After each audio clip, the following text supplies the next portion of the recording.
Everyone, hope you all are doing good. आज हम लोग शुरू कर रहे हैं क्लास 11 अकाउंट्स। ठीक है, क्लास 11 कह सकते हो या सीए फाउंडेशंस में ऑलमोस्ट सेम सिलेबस है। क्लास 11 और सीए फाउंडेशन का सिलेबस ऑलमोस्ट सेम है। ऑलमोस्ट मैं इसलिए बोल रहा हूँ क्योंकि कुछ चीज़ें डिफरेंस है दोनों में। ठीक है, कुछ चीज़ें अलग अलग है। चलो ठीक है, देखते हैं। क्लास 11 जब आपने एडमिशन्स लिया होगा और आपने चूज किया होगा कॉमर्स। क्या? कॉमर्स। इसमें आपको 3 सब्जेक्ट्स पढ़ना होता है क्लास 11 में। कहाँ पे? क्लास 11 में। पहला अकाउंट्स, दूसरा बिजनेस स्टडीज,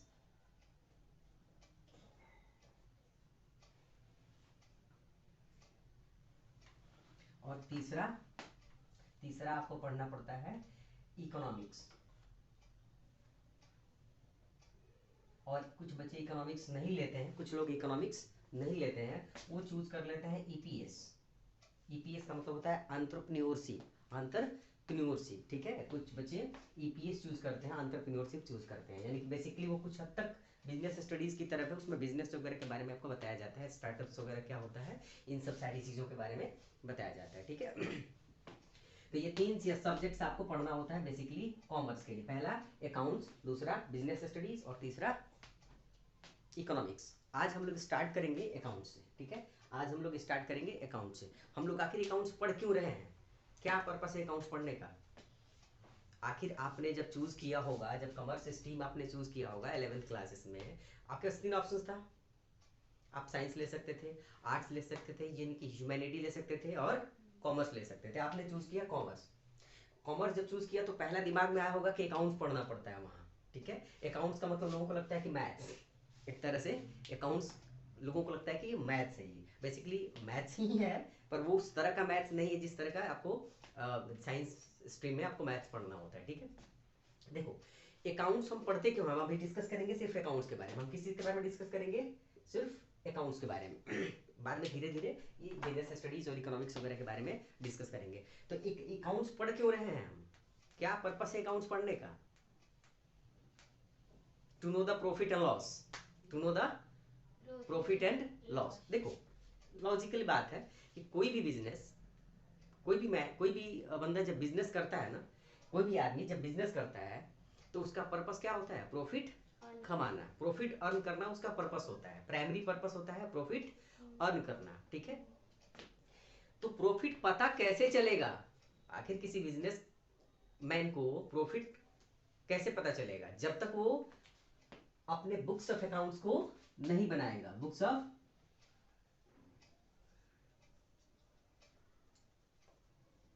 ऑफ अकाउंट्स को नहीं बनाएगा तब तक उसको अपने प्रॉफिट एंड लॉस के बारे में नहीं पता चलेगा। अब ये बुक्स ऑफ अकाउंट्स क्या है?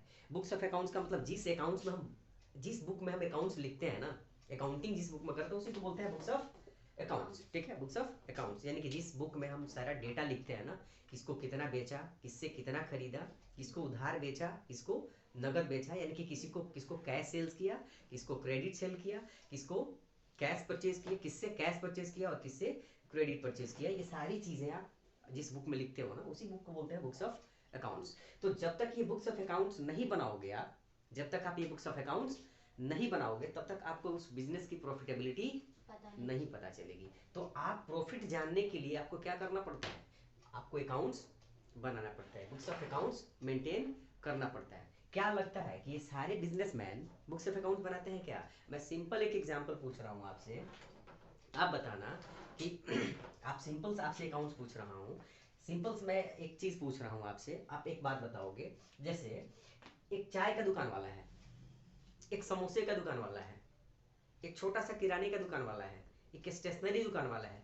क्या ये लोग अकाउंट्स बनाते हैं? क्या अकाउंट्स मेंटेन करते हैं? क्या ये लोग डेफिनेटली करते हैं। तो अगर अकाउंट्स आपके अनुसार अगर अकाउंट्स नहीं बनाते हैं तो फिर उनको प्रॉफिट कैसे पता चलता है? क्या उनको अपने बिजनेस का प्रॉफिटेबिलिटी पता चलता है कि नहीं चलता है? ऑब्वियस से चलता है। तो फिर जब बुक्स ऑफ अकाउंट्स बनाते ही नहीं है तो पता कैसे चलता है उनको लॉस हुआ कि प्रॉफिट हुआ?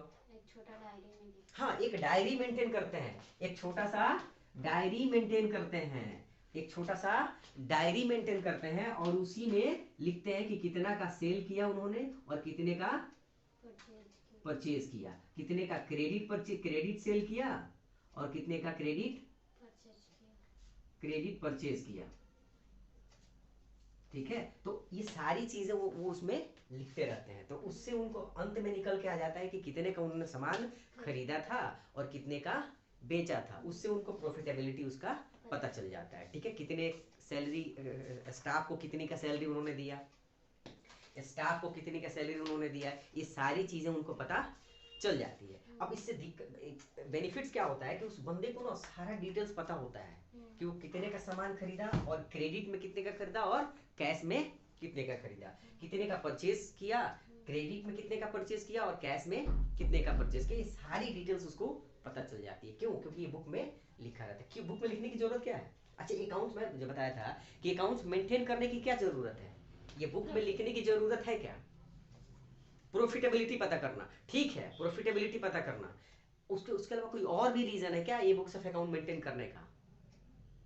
कुछ और भी रीजन है क्या बुक्स ऑफ अकाउंट मेंटेन करेगा? देखो बहुत सारे रीजंस हैं, बहुत सारे रीजन है इस बुक्स ऑफ अकाउंट्स को बनाने का। पहला रीजन क्या है कि भाई वो जब तक बुक्स ऑफ अकाउंट मेंटेन नहीं करेगा तब तक उसको प्रॉपर प्रॉफिटेबिलिटी या लॉस का पता नहीं चलेगा, उसको उसके बिजनेस को फायदा हुआ या नुकसान हुआ, ये उसको प्रॉपर इंफॉर्मेशन तब तक नहीं मिलेगा जब तक उसके पास प्रॉपर बुक्स ऑफ अकाउंट नहीं होगा। पहला ये चीज, पहला रीजन क्या होगा, कोई पूछे कि भाई अकाउंट्स हम बनाते क्यों हैं, तो पहला प्रॉफिट लॉस जानने के लिए, हमें प्रॉफिट कितना हुआ, लॉस कितना हुआ। दूसरा अगर कोई पूछ दे कि भाई बुक्स ऑफ अकाउंट्स बनाने का कोई और क्या पर्पस है, तो दूसरा पर्पस आप कह सकते हो कि सर दिन पर डे हजारों ट्रांजेक्शन्स होते हैं, सैकड़ों ट्रांजेक्शन्स होते हैं, एक छोटा सा बिजनेसमैन भी है ना, तो एक चाय का दुकान वाला ही बेचा रहा है तो कितने लोगों को चाय पिलाता है और उसमें कितने लोगों को कैश पिलाता है और कितने लोगों को उधारी पे चाय पिलाता है। अब सोचो कि वो याद रख पाएगा क्या? मुश्किल है याद रख पाना कि किसको मैंने नगद पिलाया और किसको उधार पिलाया। बहुत सारे लोग हैं चाय पी लेते हैं और बोलते हैं भैया पैसा कल देंगे, बताओ उसको याद रह पाएगा क्या? ये चीजें उसको याद रह पाएगी क्या कि कौन बंदा चाय पिया और पैसा दिया था, कौन नहीं दिया था? तो जब तक ये बुक्स ऑफ अकाउंट मेंटेन नहीं करेगा तब तक उसको पता कैसे चलेगा कि किसको किससे कितना पैसा लेना है और किसको कितना पैसा देना है। ठीक है, दूसरा रीजन हो गया। तो कोई पूछे कि बुक्स ऑफ अकाउंट्स बनाने की जरूरत क्या है, तो पहला क्या बताओगे कि चूंकि प्रॉफिट जानना है या लॉस जानना है उस बिजनेस का, तो बुक्स ऑफ अकाउंट बनाना पड़ेगा। अगर हम बुक्स ऑफ अकाउंट बनाते हैं तो हमें प्रॉफिट और लॉस इजीली पता चल जाएगा। दूसरा कह सकते हो कि भाई चूंकि याद कर पाना मुश्किल है, सारे ट्रांजेक्शन्स को याद रख पाना मुश्किल है, इस वजह से हम क्या करते हैं, जितने लोगों को उधार बेचेंगे लिख लेंगे, जितने लोगों से उधार खरीदेंगे उसको लिख लेंगे, ताकि हमें याद रखने की जरूरत न पड़े। जब भी जरूरत हो बुक निकालेंगे, कॉपी निकालेंगे और कॉपी में देख लेंगे भाई किससे कितना पैसा लेना है और किसको कितना पैसा देना है। कोई और भी रीजन है क्या? और भी रीजन है, और भी सारा रीजन है, लीगल रिक्वायरमेंट भी है, लीगल रिक्वायरमेंट भी होता है बुक्स ऑफ अकाउंट्स बनाने का, क्योंकि गवर्नमेंट ने लीगली बाउंड कर रखा है बिजनेस को कि आपको बुक्स ऑफ अकाउंट्स बनाना पड़ेगा। आप कहोगे कि सर एक चाय की दुकान वाले को बुक्स ऑफ अकाउंट बनाना पड़ता है क्या, गवर्नमेंट ने कह रखा है क्या? नहीं, डेफिनेटली नहीं। हम बात करें बड़े बड़े बिजनेस की, बड़े बड़े बिजनेस को books of accounts banana compulsory होता है, लीगल रिक्वायरमेंट है, उनको बनाना पड़ता है। क्योंकि ये लंबा प्रोसीजर है, आगे डिस्कस धीरे धीरे हम लोग करेंगे क्यों बुक्स बनाना लीगल रिक्वायरमेंट क्यों है। भाई हमारी बिजनेस है, हमें प्रॉफिट हो लॉस हो उससे क्या फर्क पड़ता है, सरकार क्यों कहेगी भाई तुम बुक्स अकाउंट बनाओ, हम नहीं बनाना चाहते, गवर्नमेंट को टैक्स चाहिए ना, और टैक्स चाहिए तो ऑब्वियस है बुक्स ऑफ अकाउंट बनेगा नहीं, तब तक प्रॉफिट पता नहीं चलेगा, और गवर्नमेंट को तो प्रॉफिट पे ही टैक्स चाहिए ना, गवर्नमेंट को प्रॉफिट पे ही टैक्स चाहिए। तो अगर गवर्नमेंट टैक्स मांग रही है तो आपको प्रॉफिट जानना जरूरी है, प्रॉफिट जानना जरूरी है तो बुक्स ऑफ अकाउंट बनाना जरूरी है। तो जब तक बुक्स ऑफ अकाउंट नहीं बनाओगे तब तक प्रॉफिट नहीं पता चलेगा, और जब तक प्रॉफिट नहीं पता चलेगा तब तक गवर्नमेंट को टैक्स क्या दोगे? आपने कहा कि मैंने इतना पैसा कमाया, तो गवर्नमेंट के कैसे हम मान ले कि तुम इतना पैसा कमाए, बुक्स ऑफ अकाउंट दिखा दोगे कि हाँ ये बुक्स ऑफ अकाउंट मेरा है, हमने इतने का सामान खरीदा, इतने का बेचा, ये हमारे पास प्रॉफिट बचा हुआ है, इस पे गवर्नमेंट को हम टैक्स देंगे। तो चूंकि बुक्स ऑफ अकाउंट जब तक नहीं बनाएंगे हम राजा हरिश्चंद्र नहीं है, सरकार हमारी बातों को मान ले, हमें बुक्स ऑफ अकाउंट्स बनाना पड़ेगा। आगे देखोगे तो आपको ऑडिट भी कराना पड़ता है, आप अपने बुक्स ऑफ अकाउंट्स को ऑडिट भी कराना पड़ता है चार्टर्ड अकाउंटेंट से, आपको ऑडिट कराना पड़ता है। और वो ऑडिटेड बैलेंस शीट जो होता है, ऑडिटेड फाइनेंशियल स्टेटमेंट जो होता है, ऑडिटेड बुक्स ऑफ अकाउंट जो होता है, वो गवर्नमेंट मानती है। फिलहाल उतना डिटेल्स हम नहीं जाएंगे, हम सिर्फ ये देख रहे हैं कि बुक्स ऑफ अकाउंट बनाने की जरूरत क्यों है। तो पहला हमने देखा था कि प्रॉफिट लॉस जानने के लिए, why we prepare books of accounts to know the exact profit and exact loss. Second, ये क्या करता है, टू रिमेम्बर, हाँ रिमेम्बर करने के लिए, याद रखने के लिए, सारे ट्रांजेक्शन्स को रिकॉर्ड करके याद रख पाना संभव नहीं है, इस वजह से हम लिख लेते हैं ताकि मुझे रिकॉल करने में आसानी हो। जब भी मुझे देखना हो, अपने बुक को पलटेंगे और देख लेंगे कि भाई किससे कितना हमने उधार लिया है, या किसको कितना हमें पैसा देना है, किससे कितना पैसा लेना है। अच्छा, नेक्स्ट, गवर्नमेंट का रिक्वायरमेंट। और भी इसके अलावा बहुत सारा रीजन हो सकता है। धीरे धीरे एक थ्योरेटिकल एरिया है, उस थ्योरेटिकल एरिया में हम डिस्कस करेंगे कि अकाउंट्स बनाना जरूरी क्यों होता है, ऑब्जेक्टिव्स क्या है अकाउंट्स बनाने का। फिलहाल हम ये देख रहे हैं अकाउंट्स हम इसलिए बना रहे हैं ताकि हमें प्रॉफिट और लॉस पता चल सके, ठीक है। तो देखो, अकाउंट्स एक छोटा बिजनेस भी बनाता है। एक छोटा बिजनेस में जो चाय का दुकान चलाता है ना, जो स्टेशनरी शॉप चलाता है, वो भी अकाउंट्स बनाता है, वो भी अकाउंट्स बनाता है। पर वो अपने तरीके से अकाउंट्स जो जो लिख रहा है ना उसमें कि किसको कितना मैंने बेचा, किसको उधार बेचा, किसको नगद बेचा, ये बुक्स ऑफ अकाउंट्स ही तो है उसका, ये बुक्स ऑफ अकाउंट्स ही है उसका। लेकिन चूंकि ये बुक्स ऑफ अकाउंट जो है ना, ये साइंटिफिक नहीं है। साइंटिफिक इन द सेंस कि गवर्नमेंट ने इसको अप्रूव्ड नहीं कर रखा है कि भाई इस तरह के तुमको अकाउंटिंग करनी है। गवर्नमेंट ने कहा है कि नहीं, हमने एक तरीका बना रखा है, क्योंकि इसके लिखे हुए को ना आप ही समझ पाओगे, कोई और मे भी समझ ना पाए। तो हमें अकाउंटिंग वैसे करना है ना कि जिस बंदे को अकाउंट्स आता है वो बंदा देखे तो उसको समझ में आ सके कि हाँ ये अकाउंट्स है, ठीक है, ये अकाउंट्स में ये चीज लिखा हुआ है, ठीक है। तो हमें अकाउंटिंग करने की जरूरत इसलिए पड़ती है, इसलिए जरूरत पड़ती है ताकि प्रॉफिट लॉस पता चल सके। दूसरा, गवर्नमेंट ने जो लीगल रिक्वायरमेंट सेट कर रखा है उसको कंप्लाई कर सके।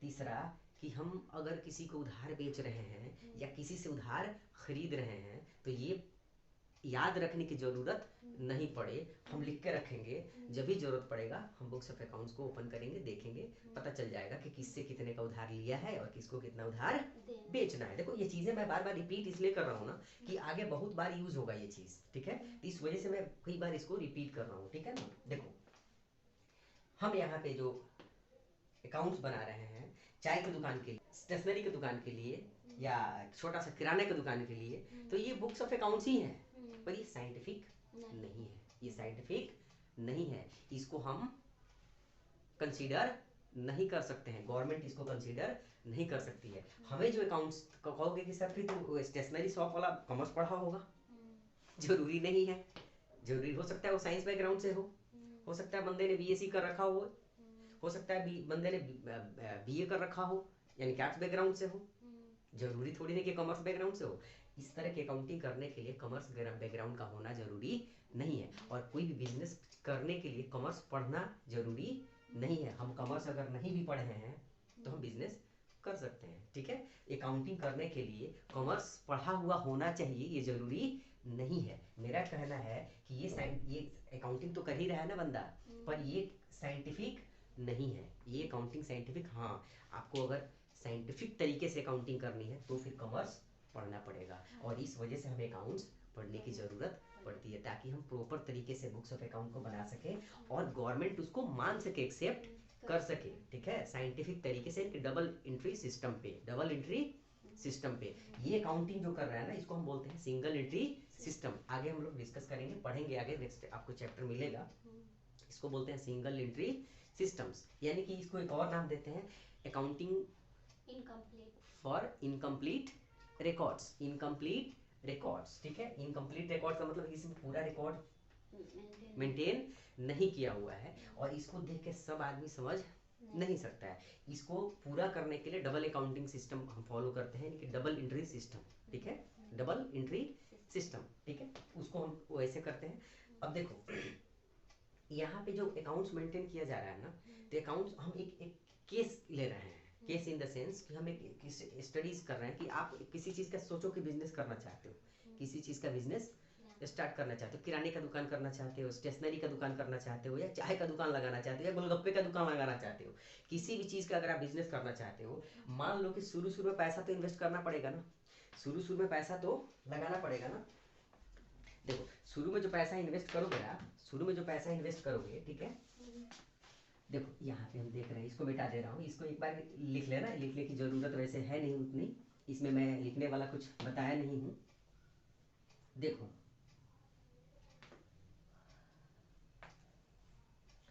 चलो देखते हैं।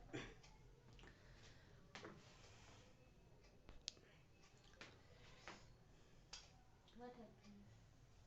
वीडियो थोड़ा लंबा हो रहा है, इस वजह से मैं सोच रहा हूँ ना कि इसको स्टॉप करते हैं यहाँ पे, और केस नेक्स्ट वीडियो में हम रिकॉर्ड करते हैं, ठीक है। चलो।